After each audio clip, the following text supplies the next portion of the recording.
Zertifikat B1 Modul Hören Modellsatz Hören Teil 1. Sie hören nun 5 kurze Texte. Sie hören jeden Text zweimal. Zu jedem Text lösen Sie 2 Aufgaben. Wählen Sie bei jeder Aufgabe die richtige Lösung. Lesen Sie zuerst das Beispiel. Dazu haben Sie 10 Sekunden Zeit.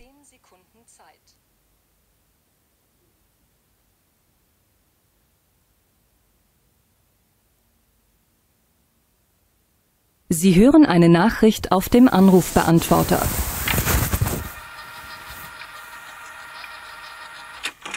Hallo Jan, hier ist Frank. Wir wollten doch im Sommer eine Woche ans Meer fahren. Ich bin gerade im Internet. Im Juni gibt es noch günstige Flüge nach Sizilien.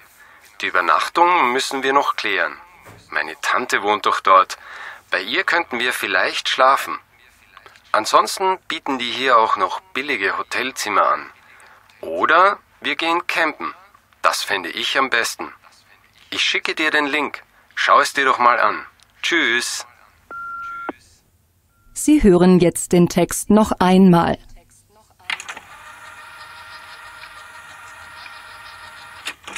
Hallo Jan, hier ist Frank. Wir wollten doch im Sommer eine Woche ans Meer fahren. Ich bin gerade im Internet. Im Juni gibt es noch günstige Flüge nach Sizilien. Die Übernachtung müssen wir noch klären. Meine Tante wohnt doch dort. Bei ihr könnten wir vielleicht schlafen. Ansonsten bieten die hier auch noch billige Hotelzimmer an. Oder wir gehen campen. Das fände ich am besten. Ich schicke dir den Link. Schau es dir doch mal an. Tschüss. Lesen Sie nun die Aufgaben 1 und 2.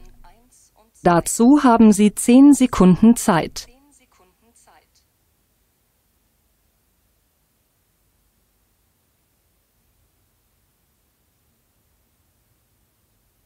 Sie hören eine Nachricht auf dem Anrufbeantworter.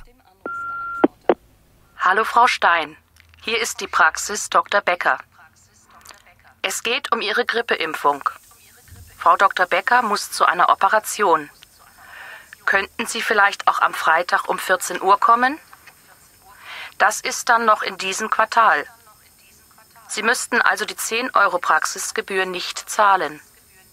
Geben Sie mir bitte heute noch Bescheid, ob Sie Zeit haben. Ach, und noch etwas. Ihre Chipkarte ist bei uns.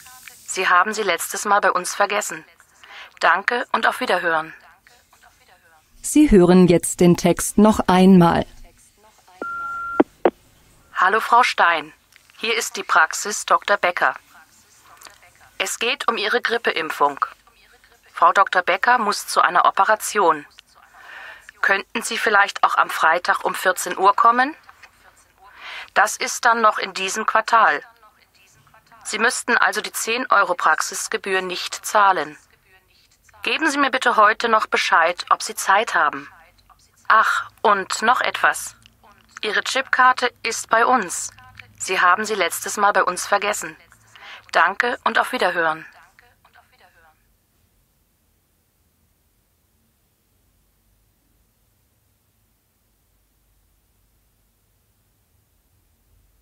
Lesen Sie nun die Aufgaben 3 und 4. Dazu haben Sie 10 Sekunden Zeit.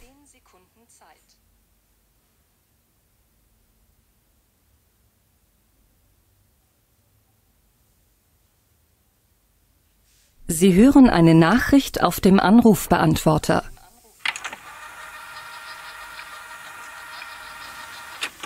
Hallo Frau Brahms, Ulf Thomas hier von der HGB-Versicherung. Sie haben sich bei uns als Verkaufsleiterin beworben, doch leider fehlen in Ihren Unterlagen 2 Zeugnisse, die für die Bewerbung sehr wichtig sind. Es geht um die Zertifikate für die besuchten Computer- und Englischkurse. Die haben Sie zumindest so in Ihrem Lebenslauf genannt. Ich bitte Sie, diese Unterlagen so schnell wie möglich an uns zu schicken oder mich bei Rückfragen anzurufen. Vielen Dank. Sie hören jetzt den Text noch einmal.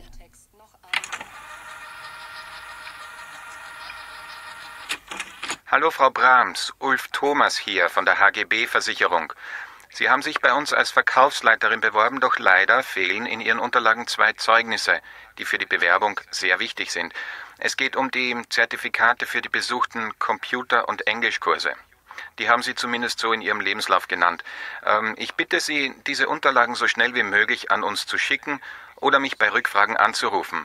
Vielen Dank.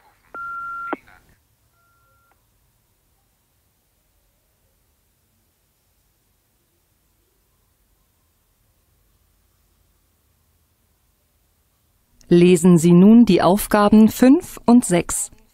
Dazu haben Sie 10 Sekunden Zeit.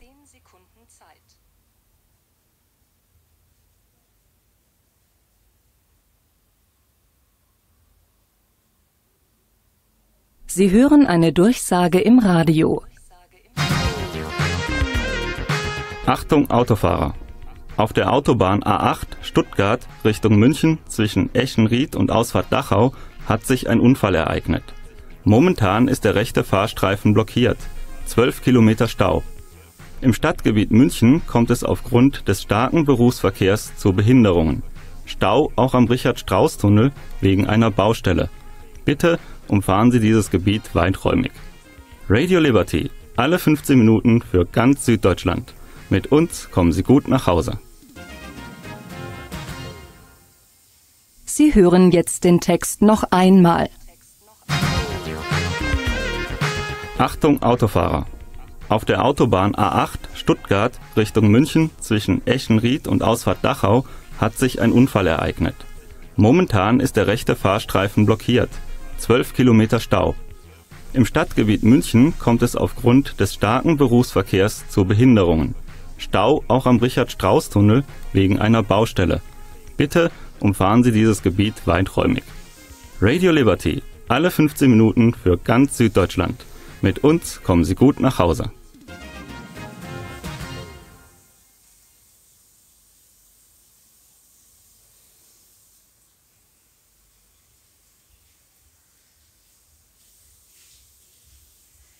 Lesen Sie nun die Aufgaben 7 und 8. Dazu haben Sie 10 Sekunden Zeit.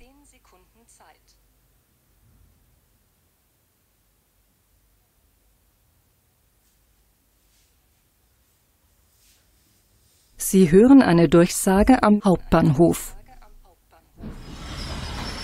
Gleis 13, Einfahrt des Interregios 114 nach Bern, Zofingen, Sursee, Luzern, Abfahrt um 8:34 Uhr. Erste Klasse, Sektoren A und B, zweite Klasse, Sektoren B, C und D. Speisewagen im Sektor B. Eine wichtige Information für die Passagiere nach Genf: Der Intercity um 8:45 Uhr fällt wegen einer Weichenstörung aus. Die nächstmögliche Verbindung nach Genf ist über Lausanne um 9:45 Uhr von Gleis 11. Wir danken Ihnen für Ihr Verständnis. Sie hören jetzt den Text noch einmal. Gleis 13, Einfahrt des Interregios 114 nach Bern, Zofingen, Sursee, Luzern, Abfahrt um 8:34 Uhr. Erste Klasse, Sektoren A und B, zweite Klasse, Sektoren B, C und D. Speisewagen im Sektor B. Eine wichtige Information für die Passagiere nach Genf: Der Intercity um 8:45 Uhr fällt wegen einer Weichenstörung aus. Die nächstmögliche Verbindung nach Genf ist über Lausanne um 9:45 Uhr von Gleis 11. Wir danken Ihnen für Ihr Verständnis.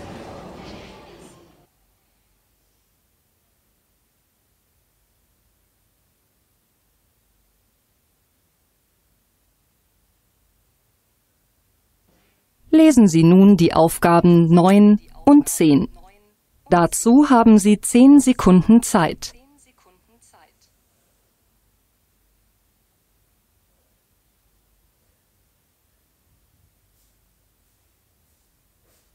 Sie hören den Wetterbericht im Radio. Der Wetterbericht. Und hier noch die aktuellen Wetteraussichten. In der Nacht zum Freitag ist es im Westen und Nordwesten Deutschlands gering bewölkt und meist trocken. Sonst ziehen bei zunehmender Bewölkung von Süddeutschland her mitunter kräftige Regengüsse und Gewitter von Thüringen bis an die Elbe im Osten. Dort kann es lokal sogar zu schweren Unwettern kommen und die Temperaturen sinken auf 17 bis 12 Grad. Achtung! Sturmböen in Gewittergebieten im Osten des Landes, sonst überall schwacher Wind aus unterschiedlichen Richtungen. Sie hören jetzt den Text noch einmal. Der Wetterbericht. Und hier noch die aktuellen Wetteraussichten. In der Nacht zum Freitag ist es im Westen und Nordwesten Deutschlands gering bewölkt und meist trocken. Sonst ziehen bei zunehmender Bewölkung von Süddeutschland her mitunter kräftige Regengüsse und Gewitter von Thüringen bis an die Elbe im Osten.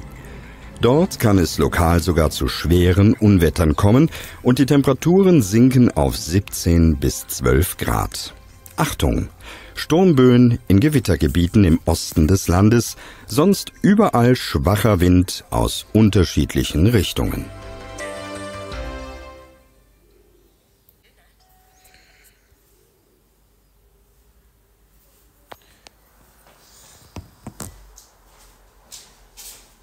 Hören Teil 2.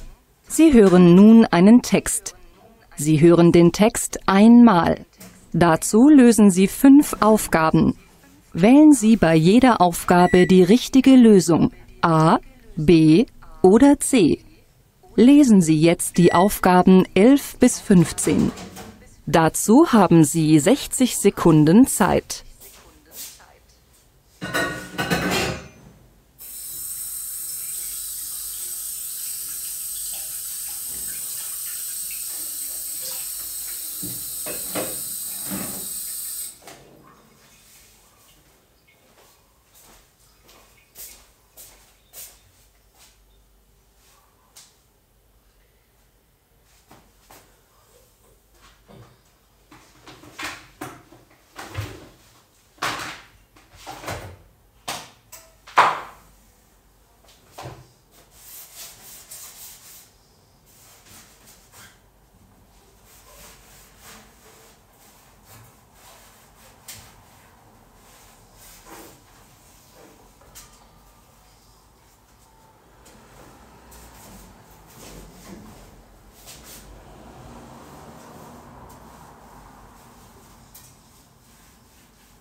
Sie nehmen an einer Führung durch das Münchner Stadtmuseum teil. Ich freue mich, Sie heute hier zu dieser Führung begrüßen zu dürfen und hoffe, Sie hatten bisher bereits einen schönen Aufenthalt, hier bei uns in München. Mein Name ist Jan Kiefer und ich möchte Sie heute ein wenig in die Geschichte und die Besonderheiten der bayerischen Landeshauptstadt einweihen. Wir haben Glück. Aufgrund des so wunderschönen Frühlingswetters sind die meisten Leute heute wohl eher im Biergarten zu finden und wir haben das Museum fast ganz für uns. Genießen Sie es und sehen Sie sich in Ruhe um. So wie jetzt ist es hier wirklich selten. Normalerweise herrscht hier ein ziemliches Gedränge, besonders weil ein Teil des Gebäudes während der letzten 3 Monate wegen Renovierung geschlossen war. Unser Rundgang durch das Museum dauert ungefähr 2,5 Stunden. Wir werden zunächst gemeinsam die Hauptausstellung, die für uns heute von besonderem Interesse ist, besuchen. Danach haben Sie noch Gelegenheit, die Sonderausstellung im 2. Stock zu besuchen, wenn Sie möchten. Dort gibt es eine wirklich interessante Fotoausstellung von jungen Münchner Fotografen und wie sie die Stadt sehen, die ja für viele Einheimische die schönste Stadt der Welt ist. Oder soll ich lieber Dorf sagen? Schließlich wird die Stadt oft genug als solches verspottet. Zu Unrecht, wie ich finde. Außerdem können Sie sich bei Interesse noch die Sammlung Musik ansehen. Um 16 Uhr treffen wir uns dann alle wieder hier im Eingangsbereich, direkt gegenüber dem Café. Ihre Taschen können Sie an der Garderobe dort drüben abgeben. Viele verbinden mit München vor allem das Oktoberfest und schöne Biergärten. Einige haben besonders die bayerische Küche im Blick, wenn sie an München denken. Aber ich kann Ihnen versichern, München ist noch viel mehr und hat viel mehr zu bieten als Weißwurst und Lederhose. Doch wofür steht nun eigentlich München? Wir wollen dieser Frage heute hier im Museum vor allem historisch nachgehen und sehen, welche Ereignisse haben München auch zu dem gemacht, was es heute ist. Ich werde Ihnen zu jedem Abschnitt jeweils ein paar einführende Informationen präsentieren. Dann können Sie sich alles erst einmal alleine ansehen und dann werde ich Ihre Fragen zu den einzelnen Themen beantworten. Im Anschluss sollten Sie einen der schönen Biergärten besuchen, die es hier überall gibt. Wir haben zwar hier rund um das Stadtmuseum auch einige moderne Cafés und schicke Restaurants, aber die finden Sie ja in jeder Stadt. Doch jetzt erst einmal zu unserer Ausstellung. Bitte folgen Sie mir hier entlang.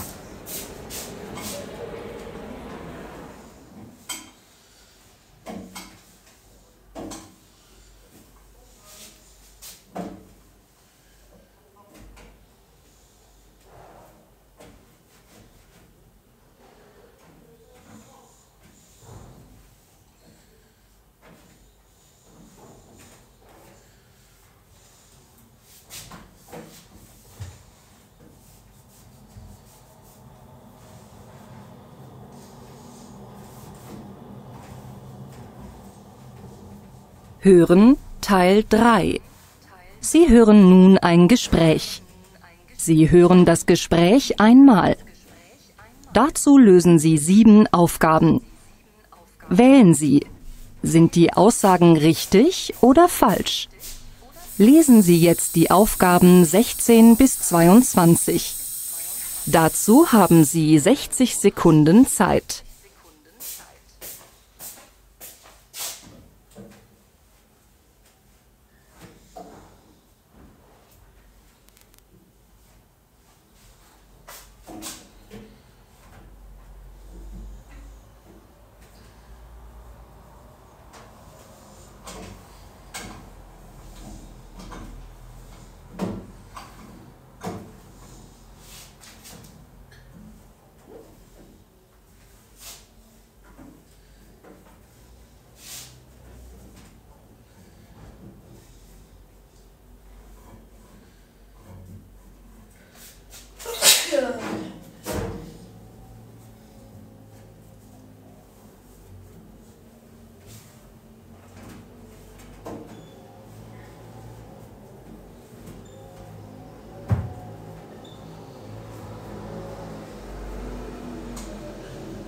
Sie sind an einer Bushaltestelle und hören, wie sich ein Mann und eine Frau über ein Fest unterhalten. Hey, hallo Nadja. Hallo Florian, wie geht's? Gut, danke. Und dir? Bei mir ist alles okay, soweit. Hab ein ziemlich aufregendes Wochenende hinter mir. Ach ja, du wolltest ja am Samstag zu einem Fest, oder? Ja, richtig. Es war ein Geburtstagsfest. Anna, die Freundin meiner Mutter, wurde 50. Ihr Mann ist Diplomat und die beiden haben ein großes Fest gemacht. Es waren an die 60 Leute eingeladen. Schon sehr speziell, wie die wohnen. Schön? Ja und wie. So ein richtiges Traumhaus. Eine große Eingangshalle, wunderschöne alte Möbel überall. Na und dann eine riesige Terrasse. Also, falls ich mal sehr viel verdienen sollte, so ein Haus, das wäre schon was. Und deine Mutter, war die auch da? Ja, und sie musste mich natürlich allen Leuten vorstellen. Ist ja klar. Klar. Das ist meine Tochter. Sie studiert an der Universität Wien, Medienwissenschaft. Sie will später nämlich mal zum Fernsehen und dann dort Reportagen machen.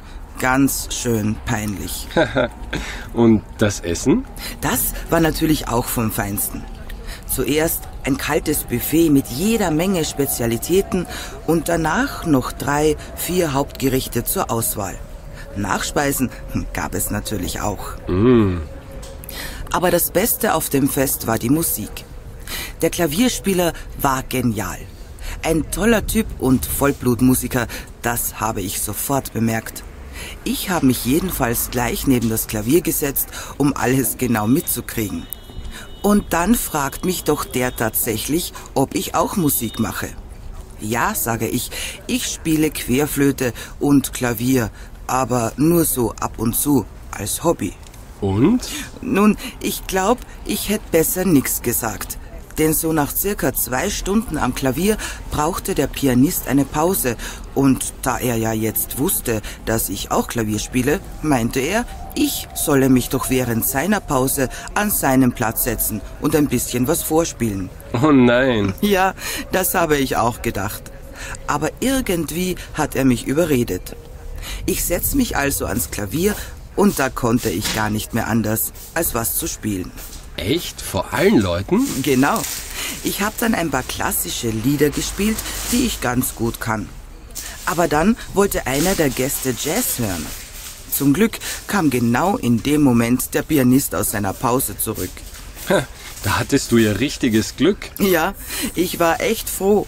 Und als wir dann nach Mitternacht gingen, hat er immer noch Jazz gespielt. Und am Sonntag? Ach, am Sonntag habe ich zuerst einmal lange geschlafen und am Nachmittag habe ich dann mit ein paar Freunden einen Ausflug in die Berge gemacht. Und was uns da passiert ist, das ist eine andere Geschichte. Die musst du mir unbedingt morgen erzählen. Mach ich. Ah, da kommt mein Bus. Jetzt muss ich aber los. Bis morgen. Ciao dann.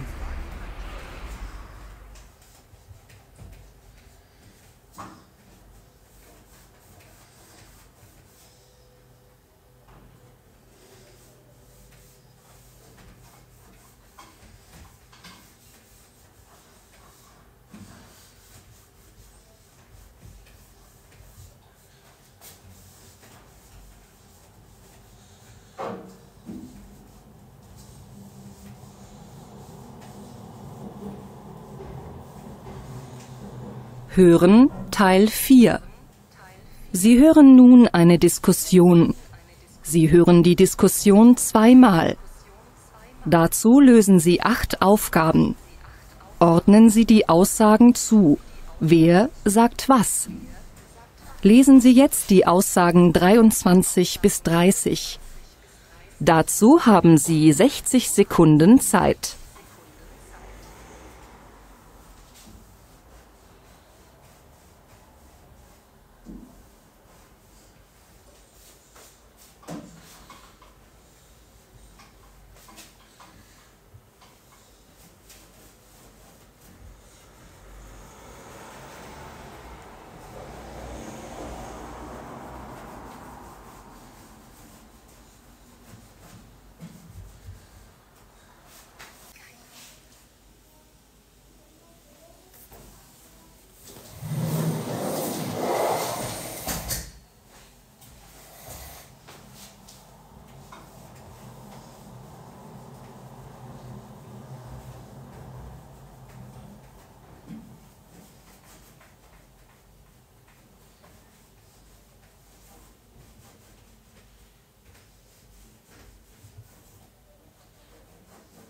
Der Moderator der Radiosendung Diskussion am Abend diskutiert mit den Eltern Dana Schneider und Florian Bader zum Thema Sollen kleine Kinder in die Kinderkrippe gehen?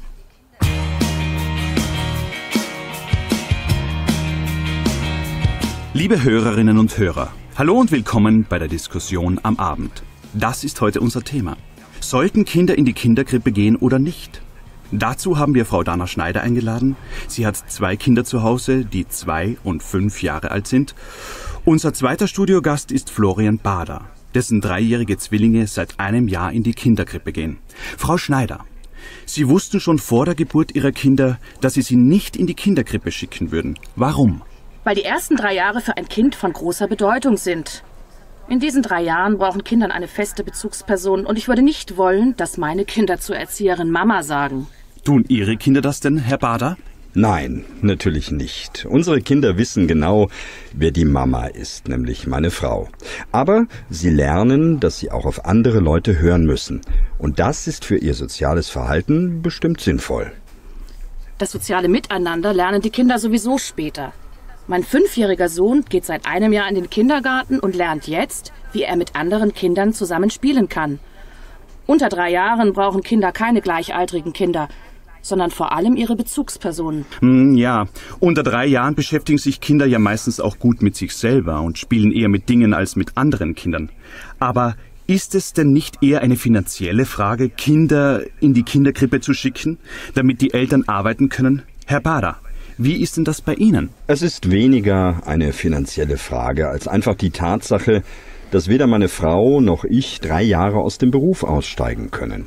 Stellen Sie sich vor, Sie arbeiten 3 Jahre nicht und wollen dann weiter Karriere machen. Dann verlieren Sie nicht nur die 3 Jahre, sondern auch alles, was Sie sich zuvor erarbeitet haben. Warum haben Sie überhaupt Kinder, wenn Ihnen Ihre Karriere so wichtig ist? Kinder sollten doch das Wichtigste in Ihrem Leben sein. Da kann man doch auf ein paar Jahre Karriere verzichten. Das mag sein, aber muss man wirklich das eine für das andere aufgeben oder austauschen? Warum kann man nicht beides haben? Meine Frau war als Kind selber in der Kinderkrippe und es hat ihr nicht geschadet. Unsere Kinder gehen gern in die Krippe, sie haben ihre Freunde dort und erzählen abends begeistert von den Spielen, die sie gemacht haben. Ein Vorteil einer Kindertagesstätte, den Sie da ansprechen, ist, dass die Kinder beschäftigt sind, Spiele kennenlernen und Erfahrungen machen, die Eltern ihren Kindern zu Hause vielleicht nicht bieten können. Haben Sie dem etwas entgegenzusetzen, Frau Schneider? Nun ja, in einer idealen Kindertagesstätte wäre das vielleicht wirklich so. Aber ist es nicht eher so, dass die Erzieherinnen bei so vielen Kindern gar keine Zeit für das einzelne Kind haben? Mit ein wenig Recherche und Fantasie kann ich meinen Kindern deutlich mehr bieten, als die 3 Erzieherinnen den 12 Kindern in ihrer Gruppe. Das ist bei unserer Kinderkrippe eigentlich kein Problem. Unsere Kinder sind in einer Gruppe mit 8 Kindern und bekommen sicher genug Aufmerksamkeit. Sie sollen ja gerade lernen, alleine etwas zu machen und sich dann nur an die Erwachsenen zu wenden, wenn sie etwas brauchen. Es kommt also auch auf die Kinderkrippe an. Ja, das denke ich auch. In einigen Krippen gibt es schon Probleme. Bei uns im Dorf ist das nicht so schlimm, aber in so mancher Kindertagesstätte fehlen inzwischen die finanziellen Mittel. In einigen Kinderkrippen müssen die Eltern schon Papier und Stifte mitgeben, damit die Kinder malen können, wie ich gehört habe. Da fragt man sich, woran sonst noch gespart wird. Also sollten Kinderkrippen finanziell besser gefördert werden. Frau Schneider, wie stehen Sie dazu? Ist es sinnvoll, dass Kinderkrippen von unseren Steuern bezahlt werden? Sie haben ja nichts davon. Nun ja, das finanzielle Argument sehe ich schon ein. Wer nicht genug Geld hat, um zu Hause zu bleiben, soll ja trotzdem Kinder kriegen können. Daher würde ich den Bau und den Unterhalt von Kinderkrippen und Kindertagesstätten nicht ablehnen, denn das kommt der ganzen Gesellschaft zugute. Aber ich finde es nicht gut, wenn Kinder in die Krippe abgeschoben werden, damit die Eltern ihren persönlichen Zielen hinterherjagen können. Wir schieben sie ja nicht ab. Sie verbringen den Tag in einer kinderfreundlichen, warmen, qualifizierten Umgebung mit anderen Kindern, anstatt sich zu Hause mit uns zu langweilen. Vielleicht hängt es ja auch von den Menschen ab. Der eine möchte die ersten Jahre seines Kindes intensiv erleben, der andere möchte oder kann nicht auf seine Arbeit verzichten und dennoch dem Kind eine schöne Kindheit bieten. Die Diskussion scheint wohl endlos. Herr Bader, Frau Schneider, ich bedanke mich für Ihre Zeit und dass Sie uns Ihre Meinung zum Thema gesagt haben. Liebe Hörerinnen und Hörer, ich wünsche Ihnen einen schönen Abend und bis nächste Woche bei der Diskussion am Abend. Sie hören jetzt die Diskussion noch einmal.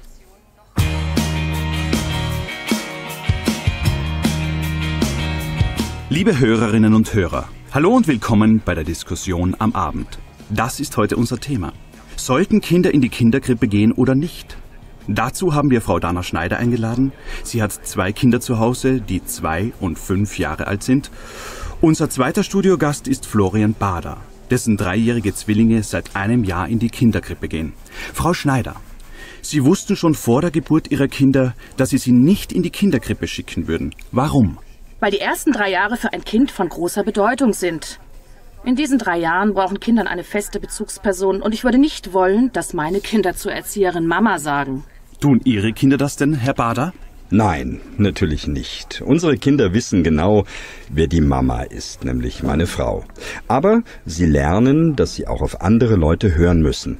Und das ist für ihr soziales Verhalten bestimmt sinnvoll. Das soziale Miteinander lernen die Kinder sowieso später.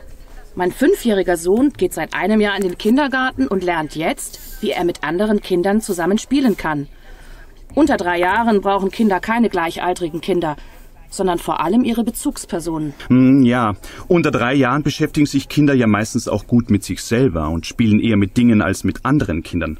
Aber ist es denn nicht eher eine finanzielle Frage, Kinder in die Kinderkrippe zu schicken, damit die Eltern arbeiten können? Herr Bader, wie ist denn das bei Ihnen? Es ist weniger eine finanzielle Frage als einfach die Tatsache, dass weder meine Frau noch ich 3 Jahre aus dem Beruf aussteigen können. Stellen Sie sich vor, Sie arbeiten 3 Jahre nicht und wollen dann weiter Karriere machen. Dann verlieren Sie nicht nur die 3 Jahre, sondern auch alles, was Sie sich zuvor erarbeitet haben. Warum haben Sie überhaupt Kinder, wenn Ihnen Ihre Karriere so wichtig ist? Kinder sollten doch das Wichtigste in ihrem Leben sein. Da kann man doch auf ein paar Jahre Karriere verzichten. Das mag sein, aber muss man wirklich das eine für das andere aufgeben oder austauschen? Warum kann man nicht beides haben? Meine Frau war als Kind selber in der Kinderkrippe und es hat ihr nicht geschadet. Unsere Kinder gehen gern in die Krippe, sie haben ihre Freunde dort und erzählen abends begeistert von den Spielen, die sie gemacht haben. Ein Vorteil einer Kindertagesstätte, den Sie da ansprechen, ist, dass die Kinder beschäftigt sind, Spiele kennenlernen und Erfahrungen machen, die Eltern ihren Kindern zu Hause vielleicht nicht bieten können. Haben Sie dem etwas entgegenzusetzen, Frau Schneider? Nun ja, in einer idealen Kindertagesstätte wäre das vielleicht wirklich so.